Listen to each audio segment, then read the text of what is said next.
Everyone. Maths के बाद कोई सब्जेक्ट जो बच्चों को परेशान करती है वो सब्जेक्ट है हमारा फिज़िक्स।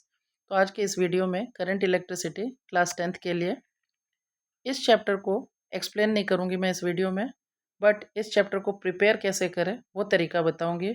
बच्चे पढ़ लेते हैं, समझ भी जाते हैं फॉर द टाइम बिंग, लेकिन लॉन्ग टर्म में जब उनका टेस्ट से पहले वो सारे फॉर्मूला या तो मिक्सअप कर देते हैं या फिर वो कई बार न्यूमेरिकल वगैरह सॉल्व नहीं कर पाते। तो सबसे पहले तो बहुत अच्छे से दिमाग में हमें इनके सिंबल्स, एसआई यूनिट और फॉर्मूले को बिठाना है। तो इसके लिए हम लोगों को सबसे पहले क्या करना है, एक टेबल बना लेना है। 4 कॉलम्स इसमें हम लोग बनाएंगे।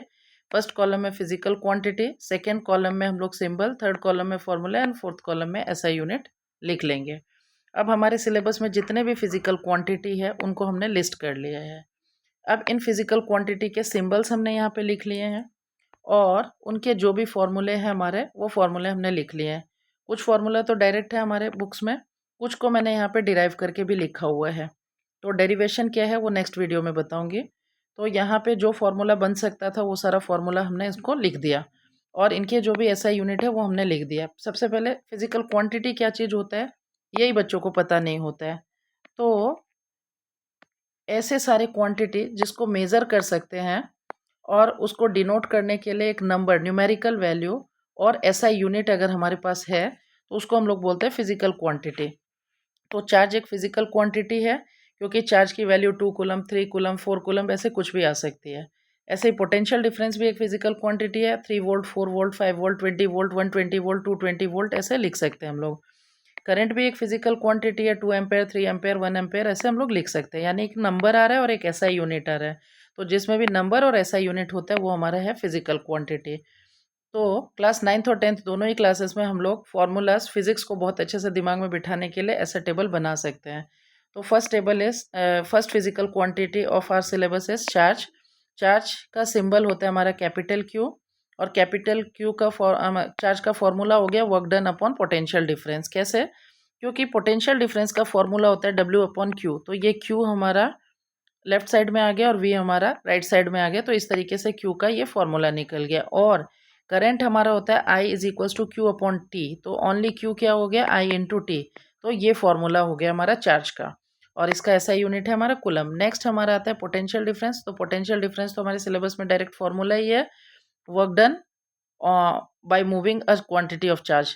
तो डब्ल्यू अपॉन क्यू का ऐसा यूनिट हमारा हो गया वोल्ट। कैपिटल वी से इसको डिनोट करते हैं हम लोग और according to Ohm's law V is equals to I into R बी होता है। करंट, करंट का फॉर्मूला है quantity of charge moved in 1 second. तो I is equals to Q upon T हो गया और according to Ohm's law I is equals to V upon R बी हो सकता है। और करंट का ऐसा यूनिट है हमारा एम्पेयर। देन आता है हमारा रेजिस्टेंस, एक ऐसा प्रॉपर्टी जो करंट को फ्लो होने से रोकता है, रास्ते में ऑब्स्ट्रक्ट करता है। तो उसको हम लोग क्या बोलते हैं, रेजिस्टेंस बोलते हैं। तो रेजिस्टेंस का फॉर्मूला ओम्स लॉ से डिराइव कर सकते हैं, R is equals to V upon I. तो ये फॉर्मूला मैंने लिख दिया। और भी फॉर्मूले होंगे लेकिन फिलहाल मैंने एक फॉर्मूला लिखा है। और रेजिस्टेंस का ऐसा यूनिट होता है हमारा ओम और ओम का सिंबल होता है इस तरीके का। नेक्स्ट आता है हमारा रेजिस्टिविटी, एक ब्रॉडर टर्म है। रेजिस्टेंस में तो हम लोग सिर्फ देख लेते हैं कि कॉपर वायर, एल्यूमिनियम वायर, इन दोनों में किसका रेजिस्टेंस ज़्यादा है। तो एल्यूमिनियम का ज़्यादा है, कॉपर का कम है। लेकिन रेजिस्टिविटी में मान लीजिए मैंने 2 कॉपर वायर ही दिए ऑफ डिफरेंट लेंथ, तो सेम मटेरियल है बट लेंथ डिफरेंट है, थिकनेस डिफरेंट है। तो ब्रॉडर टर्म है रेजिस्टिविटी। यहाँ पे हम लोग उसमें रेजिस्टेंस तो देखते ही हैं, उस वायर का या कंडक्टर का एरिया भी देखते हैं और उस कंडक्टर का लेंथ भी देखते हैं। तो रेजिस्टिविटी का फॉर्मूला है हमारा rho is equals to R into A upon L. Rho symbol होता है रेजिस्टिविटी का, पी जैसा दिखता है लेकिन पी नहीं है ये। और रेजिस्टिविटी को हम लोग क्योंकि इसको जब हम लोग डिराइव करेंगे तो इसका यूनिट आ जाएगा हमारा ओम मीटर। और ओम मीटर को या तो हम वर्ड्स में लिख सकते हैं या इस तरीके से हम लोग लिखेंगे। पावर, इस चैप्टर में पावर को मैंने यहाँ पे इलेक्ट्रिक पावर इसलिए लिखा है क्योंकि हमारे 10th के सिलेबस में ह्यूमन आई चैप्टर में भी पावर आता है। वहाँ हम लोग उसको ऑप्टिकल पावर कह सकते हैं और यहाँ पे इसको इलेक्ट्रिकल पावर बोलेंगे।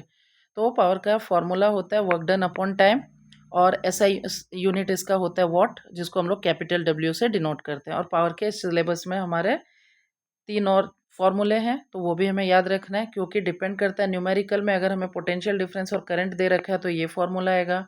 करंट और रेजिस्टेंस अगर दे रखा हुआ है तो ये फॉर्मूला यूज़ करना होगा। अगर पोटेंशियल डिफरेंस और रेजिस्टेंस दे रखा हुआ है तो फिर हमें ये फॉर्मूला यूज़ करना है। इलेक्ट्रिकल एनर्जी कि आप घर में फ्रिज है, एसी है, इनको ऑपरेट करते हैं कुछ घंटों के लिए, तो कितना इलेक्ट्रिकल एनर्जी आएगा, इससे भी रिलेटेड न्यूमेरिकल है इस चैप्टर में। तो इलेक्ट्रिकल एनर्जी का फॉर्मूला हो गया पावर इनटू टाइम, और पावर जनरली वॉट में होता है, लेकिन उस जैसे 2 वॉट है तो उसको किलोवाट में कन्वर्ट करेंगे, 2/1000 कर देंगे, वो किलोवाट हो जाएगा। और टाइम अगर सेकंड में दे रखा है तो उसको आर में कन्वर्ट कर देंगे, और इस तरीके से इलेक्ट्रिकल एनर्जी हम लोग commercial electrical energy kilowatt hour में ही डिराइव करते हैं, निकालते हैं।